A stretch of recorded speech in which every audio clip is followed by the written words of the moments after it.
At 14, my dad struck me twice and threw me into a blizzard because of my sister's lies. My mom found my. Can you imagine being thrown out into a deadly blizzard by your own father, all because your sister spun a web of lies he desperately wanted to believe?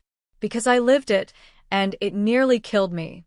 It was the ultimate betrayal, a moment that shattered my entire world, and the people who broke me weren't finished yet. Let me take you back to Wisconsin. I was 14 years old. It was December, the middle of the worst blizzard in 3 years. Not just heavy snow, but a life-threatening, stay-indoors kind of storm. The kind where the weather report stops being dramatic and starts sounding like a death sentence. I was at the kitchen table, probably around 3:30 in the afternoon, wrestling with algebra. Quadratics. Pure misery. Our teacher used an online portal that logged activity, so I had it open, clicking through problems as I worked, proving I was right there. My sister, Brittany, who was 17, had been relentlessly badgering Dad since breakfast to drive her to the mall.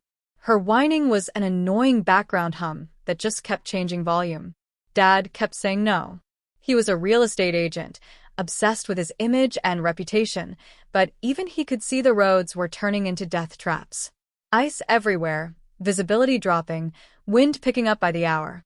Brittany did not handle no well. She was a master at wearing people down until they caved. Usually Dad folded. Not this time. Around 4 o'clock, she stomped upstairs, slamming her door so hard it rattled the frames in the hallway. I just kept my head down, grinding through equations. Dad went back to his newspaper. Just a normal, mundane Saturday until it wasn't. Dad always had a pattern with us. Brittany could break curfew, and he'd laugh it off. I once forgot to take out the trash and got a 10-minute lecture on responsibility and the family name. That very morning, Brittany left dirty dishes in the sink. Nothing. I left my jacket on a chair, and I was told I was making the house look like a disaster. Mom, thankfully, was out of town, taking care of her sister after knee surgery. She'd left Wednesday and wasn't due back until Tuesday. Brittany, I'm convinced, absolutely planned around that. Mom was a paramedic. She'd spent years spotting liars, and she would have asked questions Dad simply didn't. Brittany had always been the golden child, and it wasn't subtle. She got a car at 16. I got a used bike from a garage sale. She got the bigger room, her own bathroom. I learned early on, stay quiet, don't make waves. Expect less. Then, maybe 20 minutes after she'd stormed upstairs, Brittany reappeared. It couldn't have been much past 4:20. Her shirt was torn at the collar. Her makeup smeared, mascara running down her face in perfect, dramatic streaks. She was sobbing, gasping for air, hyperventilating like she'd just been through hell itself. Dad's newspaper slipped from his hands and hit the floor with a soft thud. And then Brittany started talking between gasps, between sobs. She said I'd followed her upstairs. Said I'd shoved her into the wall because I was jealous she was Dad's favorite. Said I grabbed her shirt and ripped it. Grabbed her face. Told her I wished she'd never been born. She claimed I'd been sending her threatening texts for months, cornering her when our parents weren't around, and she'd been too scared to say anything because I promised I'd make it worse. Every single word was a lie. I tried to explain, fast, panicked, pointing at the table like it could save me. My homework was spread out, fresh pencil marks, half-finished problems. My textbook open. The portal was right there, logged in. I hadn't moved an inch, except to sharpen my pencil. Dad could see me from his chair the entire time. And I don't even have texting. I had an old flip phone, calls only. No social media accounts. Dad knew that. He was the one who refused to upgrade it. For half a second, his eyes flicked toward the homework, toward the screen, toward the ancient flip phone in my pocket. One tiny moment where he could have checked, could have thought. Then his face hardened. He wasn't hearing me. He was hearing a story about a son who hurts girls. Something that would stain his precious reputation. Something people would whisper about. The idea hit his ego like a personal attack. Stop lying, he said, his voice cold. You're embarrassing this family. I kept talking, kept pointing at the obvious timeline, kept trying to make him use his brain for 5 seconds. Nothing worked. He crossed the kitchen in 3 furious strides, grabbed my arm hard enough to leave marks, and yanked me out of the chair. My water glass flew, hit the tile, and shattered. The crash made Brittany's sobbing get louder, like she'd cranked a performance up to match the moment. Dad started yelling about what kind of person I was. How dare I hurt my sister? How people would think. The family name, his house, his rules. The louder he got, the less human he sounded. His grip tightened. I cried out, and he took it as more acting. You think this is funny? He snapped. You think you can embarrass this family? The first slap came out of nowhere. Open palm, full force. My head snapped sideways. I tasted blood where my teeth cut my cheek. Dad had never hit me before. Not once. Not ever. The second slap sent me backward into the counter. My hip smashed the edge, and a searing pain flared up my side like electricity. Through the blur, I saw Brittany in the doorway. She wasn't crying anymore, not even a little. No shaking breath, no sobs. Just calm, watching, arms crossed. A small, satisfied smile sat on her face like she'd won something. That's when I knew. This wasn't a tantrum. This was an impulse. She'd built it, planned it, waited until Mom was gone, torn her own shirt, smeared her own makeup, picked a story she knew would push Dad's buttons because tears and drama always worked on him, especially if it let him feel like a protector. And Dad didn't need proof. He just needed a villain. And that villain was me. He dragged me to the front door, his hand clamped on my upper arm like a vice. I wasn't begging. Wasn't going to give him the satisfaction. Just trying to make him think. Look at the actual timeline. The storm outside had gotten significantly worse. Wind screamed around the house like something alive. Snow piled against the railing faster than I'd ever seen. He shoved me outside. I was wearing jeans, a thin hoodie I'd been in all weekend, and falling apart sneakers. No coat, no gloves, no hat. The cold was instant. Brutal. It knocked the wind out of me, made my chest seize up. That kind of cold that hurts immediately, penetrates every layer within seconds. The door slammed. I heard the deadbolt slide with this final, terrible click that cut through the roaring wind. I didn't pound on the door. Didn't scream and beg. What was the point? He'd made his choice. Through the window, I could see Brittany in the entryway, arms still crossed, that satisfied smirk on her face. She saw me looking. Her smile got wider. Then she turned and walked away. My phone was in my pocket, but useless. It must have taken a hit when my hip slammed into the counter. The screen was cracked. Wouldn't turn on. Dead or broken, it didn't matter. Two options, stand there and freeze to death or move. My best friend, Aurora, lived 5 blocks away. On a normal day, a 10-minute walk, tops. In a blizzard with visibility maybe 5 feet, snow coming down like a wall. Different situation entirely. The temperature was around 5 degrees according to the morning report. Wind chill probably -20 by now. I found out later it was even worse. I started walking. I had to. Standing still meant hypothermia, meant dying on my own porch while my family watched TV inside. Snow was past my ankles immediately. Drifts came up to my waist in spots. I fell within the first block, my hands plunging into snow so deep I couldn't find bottom. Had to dig myself out. My fingers went numb fast. That pins and needles feeling turned into nothing. The wind was violent, not just strong, but unpredictable, pushing from every direction, disorienting. I couldn't see more than a few feet ahead. Streetlights were just fuzzy halos in the whiteout, barely visible through the swirling snow. Every house I passed had lights on, warm yellow glows through curtained windows. Families eating dinner, watching TV, normal Saturday stuff. I could see people moving around, kids playing, completely unaware of the horror happening outside. I wanted to knock on every door, but shame kept me moving. How do you explain this? My dad threw me out because my sister lied, and he believed her without asking a single question. Who would believe that? Second block. I tried one house. Walked up to the porch, raised my hand to knock, saw the curtain move. Someone looked out, then the curtain dropped back. No one came to the door. By the third block, my thinking wasn't straight anymore. Cold does that. Messes with your brain. Kept forgetting where I was going. Had to remind myself, Aurora's house. 5 blocks. Keep walking. Don't stop. There was this moment, maybe 30 seconds, where I thought about just stopping.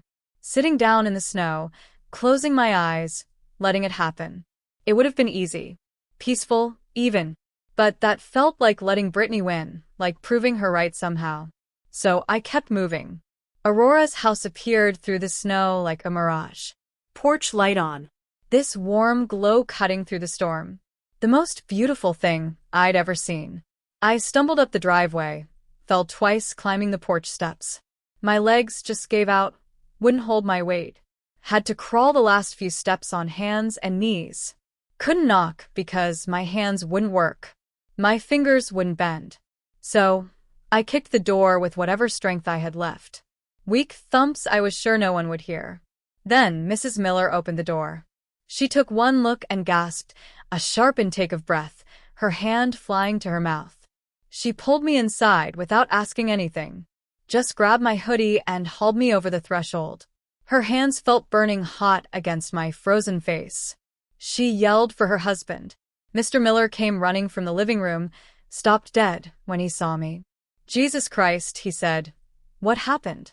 They wrapped me in blankets from the hall closet, sat me by their roaring fireplace. The heat was almost unbearable at first, making my skin prickle and sting. They brought me something hot to drink, but I couldn't hold the mug. My fingers wouldn't cooperate. Mrs. Miller had to hold it for me. For the first hour, they didn't let me drift off. Mrs. Miller kept talking, making me answer questions, making sure I stayed responsive. Aurora came downstairs in sweatpants and a hoodie, took one look, and her eyes went huge. "Oh my God," she whispered. She just stood there, staring. The Millers didn't push for an explanation right away, just focused on warming me up, making sure I didn't have serious frostbite.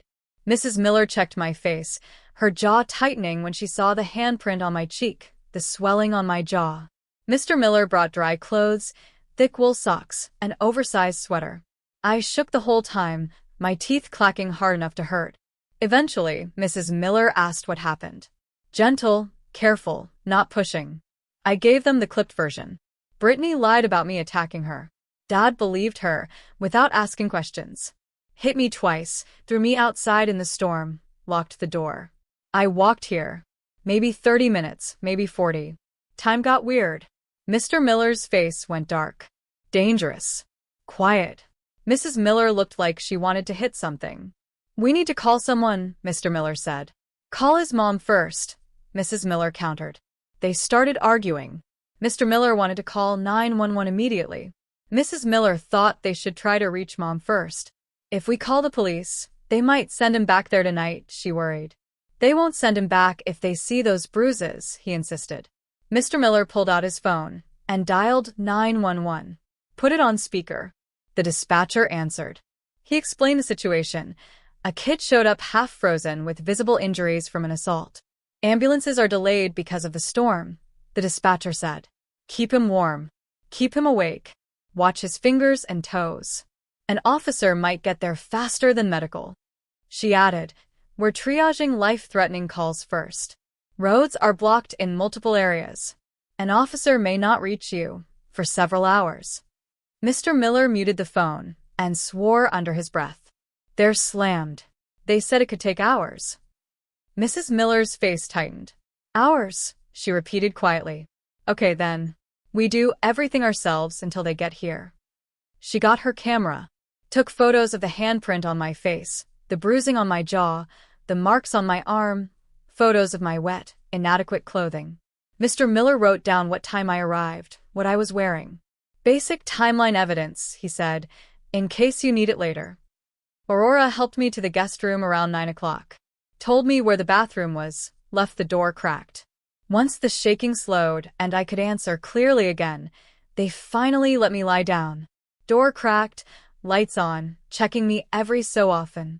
Your parents are going to follow up with your mom as soon as we can reach her, she said gently. But you're safe here tonight. Thanks, I mumbled. I couldn't sleep though. Kept checking the window. checking the door. Made sure it was locked. Around 1 o'clock in the morning, I heard the house phone ring. Mr. Miller answered. Who is this? Pause. No, we're not sending him out. It's a blizzard. He's staying here. His voice got harder. I don't care what your side is. Your son showed up here half frozen with a handprint on his face.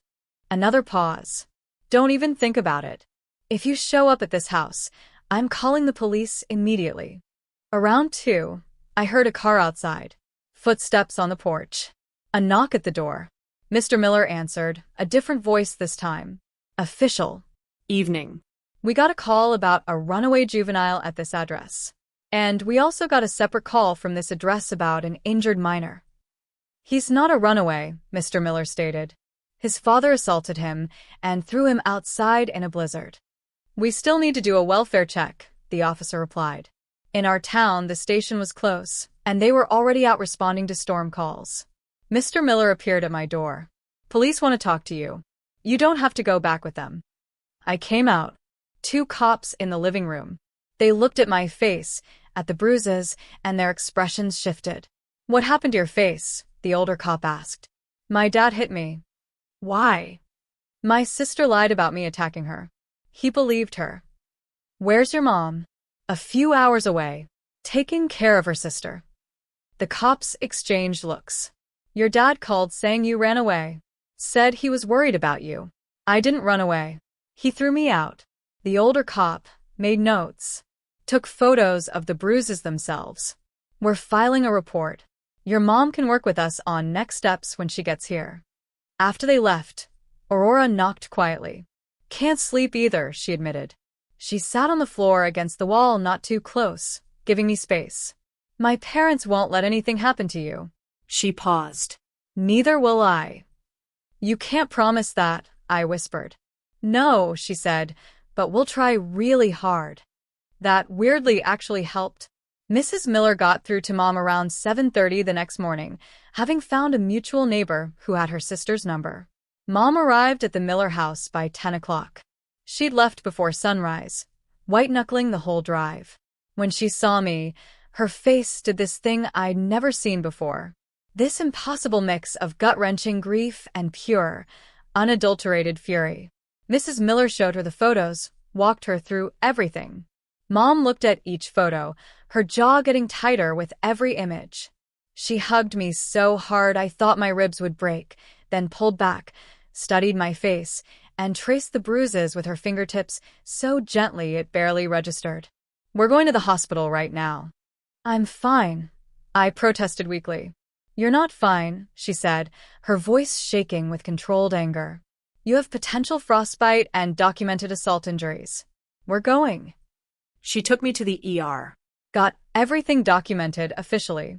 The doctor examined the bruises, noted the pattern. Handprint on my left cheek, spreading bruise on my jaw, finger-shaped marks on my right upper arm. Checked my hands and feet for frostbite. Minor damage to 3 fingers, 2 toes. The ER doctor made notes, lots of notes, then said she was required to file a report. Mandated reporter. Mom was already ahead of her. I'm calling CPS as soon as we leave here. Mom bought me a basic smartphone that afternoon. No fancy stuff, because she refused to risk me being unreachable again. We got back to the Miller house around 1 o'clock. Mom made the call to CPS from her car. Gave them specific details. The CPS worker sounded overworked and tired. Has this happened before? No. Any history of violence in the home? Not physical violence. No. They scheduled a home visit for Monday. Said they'd send someone to talk to Dad. Then she drove us home. Well, to the house. It wasn't home anymore. When we walked in, Dad was sitting at the kitchen table with coffee and the Sunday paper. Still in his bathrobe. The broken glass from yesterday had been swept up. The kitchen looked normal. He looked up. His face went from surprise to guilty when he saw me.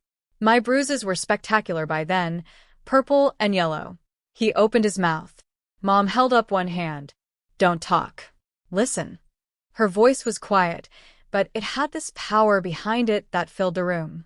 Brittany appeared in the doorway, still in pajamas. She froze when she saw us. Mom turned to look at her.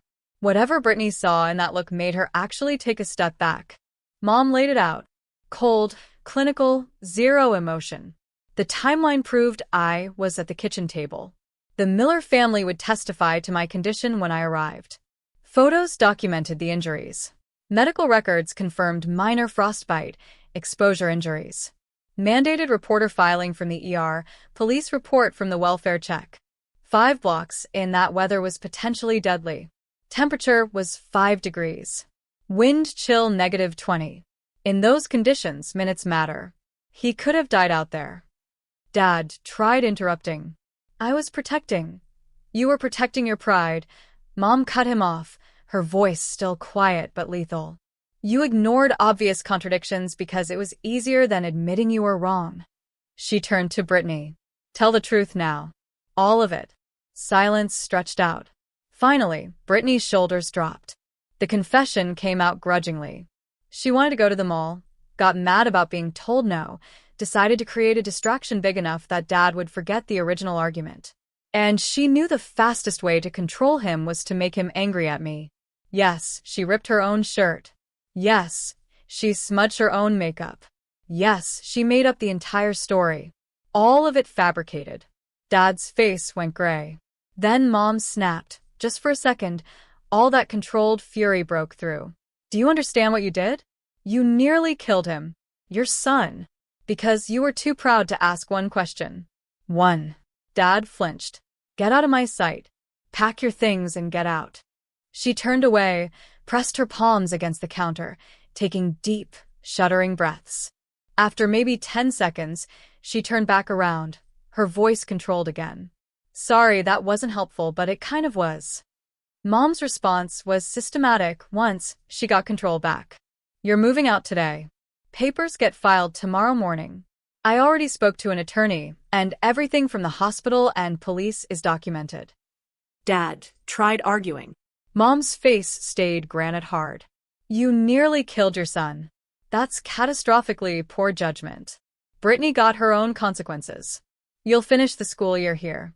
Then you're moving in with your father. Brittany started protesting. Mom cut her off. You saw him freezing on the porch and smiled. That wasn't a mistake. That was cruelty. Dad packed under Mom's supervision. He tried apologizing to me 3 or 4 times, his voice cracking. The words felt hollow. Sorry doesn't undo assault. He reached for a framed photo on the mantel, one of Mom and me, like he still had a claim to it. Mom's hand shot out. That's mine. Keep packing. He pulled his hand back, went back to his suitcase without arguing. He left around 3. Mom stood by the door watching until his car disappeared. Then she made more calls. Emergency protective order. Emergency custody hearing. Divorce attorney. Documentation, documentation, documentation. The CPS worker came Monday afternoon. She interviewed me separately, asked blunt questions. Did your father hit you? Yes, more than once. Twice. She made notes, lots of notes. She established a safety plan. Dad couldn't be in the same residence as me. No unsupervised contact. Weekly check-ins with CPS. Dad had to take anger management classes. If he violated any part of the plan, CPS would report it to the court and law enforcement, and the judge could impose criminal consequences. Dad signed it. You could see him seething. Mom filed for emergency custody that same day. Filed for divorce Tuesday morning. Dad hired his own attorney. Tried to fight it. His lawyer advised him not to. You assaulted a minor and locked him outside in a blizzard. You're lucky you're not facing criminal charges. School started back up the following Monday. That's when things got really ugly. Someone told the school what happened. By Tuesday morning, everyone knew some distorted version. Some thought I'd actually attacked Brittany. Others heard I'd been arrested. Group chats spread rumors faster than I could track. The school pulled me into a meeting Wednesday, second period. Had to walk past everyone staring. They used careful language, safety protocol, precautionary measures. We want to check in, Principal Hayes said. I'm fine. The counselor, Miss Rivera, leaned forward. This has been difficult. Want to talk? No. Hayes shifted. Standard questions. Any violent thoughts? No. You understand why people might be concerned? Not really, since I didn't do anything wrong. Rivera got this pained look. We're trying to make sure everyone feels safe. Everyone meaning Brittany, among others. They changed my schedule that day. Moved me out of 2 classes with Brittany. Changed lunch periods, different gym section. They didn't say the word predator, but they didn't have to. Teachers watched me differently. Cautious. Girls kept extra space, moved seats, asked to switch lab partners.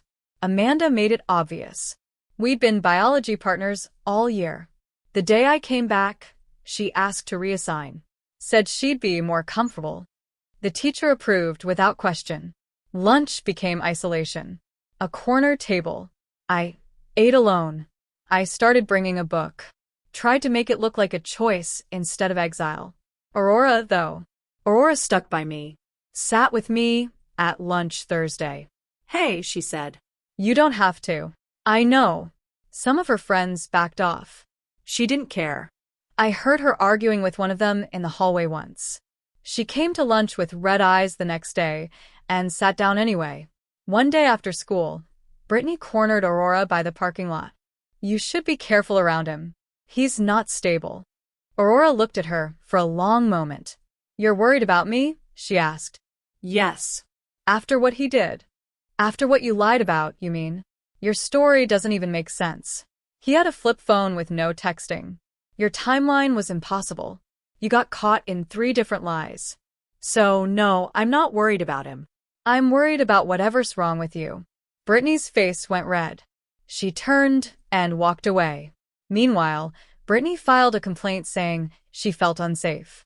Said I'd been staring at her in the C-wing hallway. The school investigated, pulled footage, found nothing because my locker was in A-wing, physically impossible. After the second time they found nothing, even staff started looking at her differently. But the complaint did damage anyway. Coach Wilson pulled me aside before gym. Said there had been concerns about the locker room. Asked if I'd change in the bathroom stall. I didn't argue. One teacher believed me, though. Mr. Patterson, history. He called me aside. I know what happened. I've taught Brittany before. If you need a character statement, let me know. Why would you do that? I asked, confused. Because truth matters, he said simply. In March, Patterson submitted my name for a regional academic competition. I got accepted, started preparing, finally had something to focus on. 2 days before the competition, Hayes called me in. I'm sorry, your spot's being revoked. Why? I earned this. School board complaint. Having you represent the school sends the wrong message. I didn't commit violence. Every investigation cleared me. But to them, optics mattered more than facts. I lost the competition spot. Dad violated the protective order in February. Showed up at school dismissal. Security escorted him off. Second violation in March. Grocery store. Dad blocked our path. I just want to talk. You need to leave, Mom said. The store manager made Dad leave. The judge extended the protective order, warned a third violation meant jail. One of Dad's friends, Greg, showed up at our house. I work with your husband. Just wanted to talk. There's nothing to discuss. I'm sure it's a misunderstanding. He made a mistake under stress. I've known him for years. Mom's eyes narrowed. He assaulted my son and threw him into a blizzard. She shut the door. The custody hearing happened in late March. Dad showed up in his best suit, playing respectable businessman. Clean shave, pressed shirt. His lawyer kept saying it was just a concerned parent who overreacted under stress. A temporary lapse in judgment. Understandable given the circumstances. It sounded rehearsed, like he'd said the same speech 100 times. Mom's lawyer presented the core evidence. Photos from that night showing the handprint bruise, the swelling, the marks. Our documentation listing every injury. Miller family testimony about my condition when I arrived. Hypothermic, disoriented, physical trauma. School records showing Brittany's history of manipulation and false reports against other students. The homework platform timestamp came with a disclaimer. Times are approximate and may vary by up to 5 minutes. Dad's lawyer jumped on that immediately, tried to create reasonable doubt. Neighbors' doorbell footage had been overwritten, 30-day rolling storage. We were past that window. Not perfect, but the physical evidence was overwhelming. I had to testify. Sat in that chair, feeling everyone's eyes on me. Dad's lawyer tried the sympathy angle first. Don't you love your father? No. He looked surprised. Don't you think that's harsh? He nearly killed me. That seems pretty harsh, too. Different angle. Your father made a mistake under stress, didn't he? We all make mistakes. I looked directly at Dad. His face was carefully neutral, but I could see the tension in his jaw. He ignored obvious evidence because it was easier than admitting he was wrong. He chose his pride over my safety. That's not a mistake. That's a character problem. Dad's jaw tightened. His lawyer moved on quickly. Because it involved allegations between siblings, the court appointed a guardian ad litem for Brittany. Standard procedure when minors make accusations against each other. Brittany testified. The guardian ad litem advised against it, but Dad insisted. Thought she could charm the judge. Probably play the innocent teenager routine. She tried the apologetic angle. So sorry. Living with guilt. Wish I could take it back. Learned my lesson. Mom's lawyer went straight for the timeline. You said your brother attacked you around 4:15? Yes. And you said he'd been sending you threatening texts for months? Yes. What kind of phone does your brother have? Long pause. You could see her trying to calculate the right answer. A regular phone. A flip phone with no texting capability. Correct. And the homework platform shows his last activity at 4:23. He was visible at the kitchen table the entire time. Multiple contradictions in your timeline. Would you like to revise your statement? Brittany started crying. Real tears this time, but not because she felt bad. Because she was caught, and everyone could see it. The judge granted Mom full custody with no visitation for Dad. The decision cited his catastrophic failure of judgment. Violence without evidence. Reckless endangerment. You nearly killed your child. Your pride mattered more than his safety. This court will not give you an opportunity to endanger him again. During financial discovery, the attorney subpoenaed bank records and found an account Mom hadn't known existed. $12,000 in a separate investment account. The judge adjusted the division because of the hidden funds and the custody outcome. The settlement got adjusted. Mom received 68% instead of 50-50. We moved in April into a smaller 3-bedroom across town, but it was ours. Mine and Mom's. No betrayal, no violence. She let me pick my room color, a dark navy, and we spent a whole weekend painting with music playing, actually enjoying being in the same space. I wore extra layers even when it wasn't cold. Couldn't help it. Brittany moved in with Dad that June. His new place was a cheap 2-bedroom with thin walls and constant noise. His real estate work dried up fast. Clients drifted. His brokerage stopped giving him leads. Friends backed away. He was barely pulling $4,000 a month.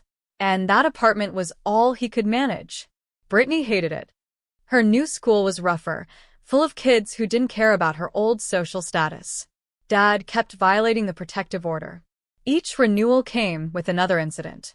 In the fall of my junior year, he showed up at my robotics exhibition. Security escorted him out.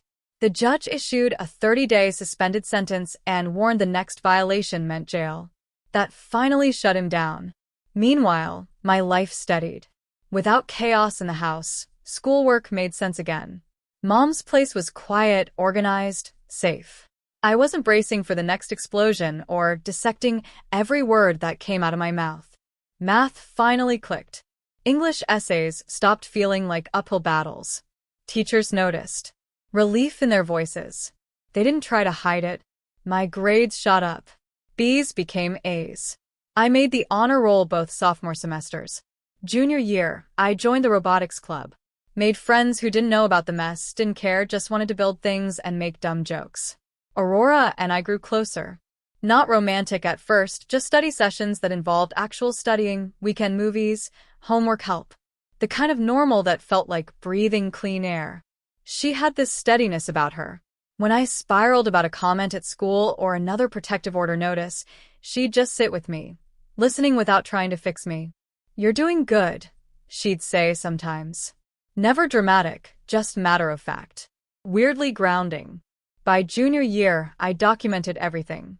Dates, times, exact wording, witnesses. Not paranoia, just survival. Brittany's attempted messages through mutual friends, Dad's voicemails, stray rumors at school. Mom and I recorded it all. I'd learned people believe evidence, not teenagers. Senior year was smoother. My reputation shifted from suspect to kid who got screwed over. Still not great, but better enough that some classmates finally treated me like a person again. I got into 3 solid schools. The state university offered the best scholarship, a good engineering program, far enough to breathe but close enough to see Mom on weekends. Aurora was applying to pre-law programs within a few hours of me. We didn't talk about coordinating, but we both knew something was changing. I graduated 3rd in my class. Mom cried happy, proud tears, and hugged me so hard I almost cracked a rib. First time anyone had said they were proud of me, and meant it. Dad didn't come. The protective order was still active. Honestly, I preferred it that way. College was a clean slate. New city, new faces, no one whispering about that incident. For the first time since I was 14, I felt like just another student walking across campus, instead of a story people told. Aurora ended up at a school about an hour away. We stayed in touch, started hanging out more during breaks, texting every day instead of every few days. Something changed sophomore year. We were studying together over winter break at her place, chemistry textbooks spread across her kitchen table. She looked up from her notes. "So, are we going to talk about this or keep pretending?" "Talk about what?" Us. This. "Whatever this is." I put down my pencil. "What do you want it to be?" "I don't know," she admitted. "But I know I missed you when you were gone. And not just friend missed you. Like actually missed you. Thought about you randomly during the day, kind of missed you." "Yeah," I said, a small smile forming. Me too. "So, what do we do about that?" "I guess we figured out." And we did. Slow, careful, no pressure. We started dating officially spring semester. Long distance was annoying but manageable. She'd drive down some weekends. I'd drive up others. We made it work because we both wanted to. It took me months to tell her everything that happened. When I finally did, she just listened. "That's really messed up," she said. "Yeah," I replied. "You're handling it well, though." She didn't treat me differently after that. Just kept being Aurora. That meant more than I could explain. We graduated within a week of each other.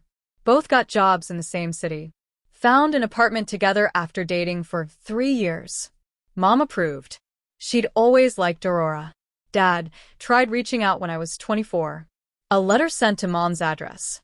A long thing about regret and growth. I read it once. The words sounded right, but the tone was wrong. Still about his needs. Still making it about him. I wrote back one sentence. "I don't forgive you, and I don't want contact." He tried again 6 months later. I didn't respond. Brittany reached out around the same time. Found me through social media. Sent a message saying she wanted to talk. I blocked her without responding. Then Mom called 3 months ago. "Your father's in the hospital. Heart attack. Asking for you." "No," I said, without hesitation. "Figured you'd say that. Just wanted you to know." He died 2 days later. I didn't visit. Didn't feel guilty about it either. The funeral was small, maybe 30 people. Dad's parents didn't come. They cut contact with him years ago after Mom showed them the photos. A few work acquaintances. Some distant cousins who probably felt obligated. I stood in the back, didn't participate, didn't sing the hymns or bow my head during prayers. Just observed. Brittany was there. She'd put on weight, had this worn-down look that comes from years of consequences catching up. Dark circles under her eyes, a cheap dress that didn't fit right, hair dull and badly cut. After the service, she found me in the parking lot. I was heading to my car when I heard her call my name. "Can we talk?" she asked, her voice shaky, uncertain. No. "Please. Just 5 minutes." That's all I'm asking. No. She started crying. Not the theatrical sobs from that night 12 years ago. Real tears this time. Messy, desperate, snot running down her face. I'm sorry, she choked out. I know that doesn't mean anything anymore, but I'm sorry. I was 17 and stupid, and I didn't think. You smiled. I cut her off. You watched me freeze on that porch, and you smiled. Then you walked away. She flinched like I'd hit her. I know. I was awful. I've had to live with that every day. Do you know what my life has been like? Do you know? I don't care what your life has been like. We're family. No, I said, my voice flat. We're not. Family doesn't do what you did. Family doesn't lie like that. Family doesn't smile while you're dying. I turned to leave. She grabbed my arm. Not hard, just desperate. Trying to keep me there. I pulled away sharply. Don't touch me. I'm trying to make this right. I'm trying. You need forgiveness. You need me to say it's okay so you can feel better about yourself and move on with your life. But I don't owe you that. I don't owe you anything. But I've changed. I'm not that person anymore. I've been in therapy for years. I understand what I did was wrong. I understand the damage. You can't make it right. What you did doesn't get fixed with an apology and some therapy sessions. It just is. You destroyed this family. You almost killed me. And for what? So you could go to the mall? So you could avoid getting grounded? Her face crumpled. I was a kid. I didn't understand the consequences. You were 17. You knew exactly what you were doing. You tore your own shirt. You smudged your own makeup. You cried on cue. You stood there and lied to Dad's face, and you were good at it. Then you smiled while I froze. That's not ignorance. That's cruelty. That's calculated. She was sobbing now. Real ugly crying. I've changed. I swear I've changed. I'm trying to be a better person. Good for you, I said, stepping into my car. But I'm not interested in your redemption arc. Find someone else to absolve you. Find a priest or a therapist or whoever. But leave me out of it. I started the engine. She stood there in the parking lot crying, mascara running down her face. But this time, nobody was coming to comfort her. Nobody was going to believe her story or take her side. I drove away without looking back. Aurora was waiting at our apartment. How'd it go? She asked gently. About how you'd expect. You okay? Yeah, I said, really meaning it. I'm good. And I was. No anger, no pain, just this calm certainty. I built a good life despite what they did. Got my degree, got a solid job, got someone who actually gives a damn about me. That's the real revenge. Not suffering. Just living well.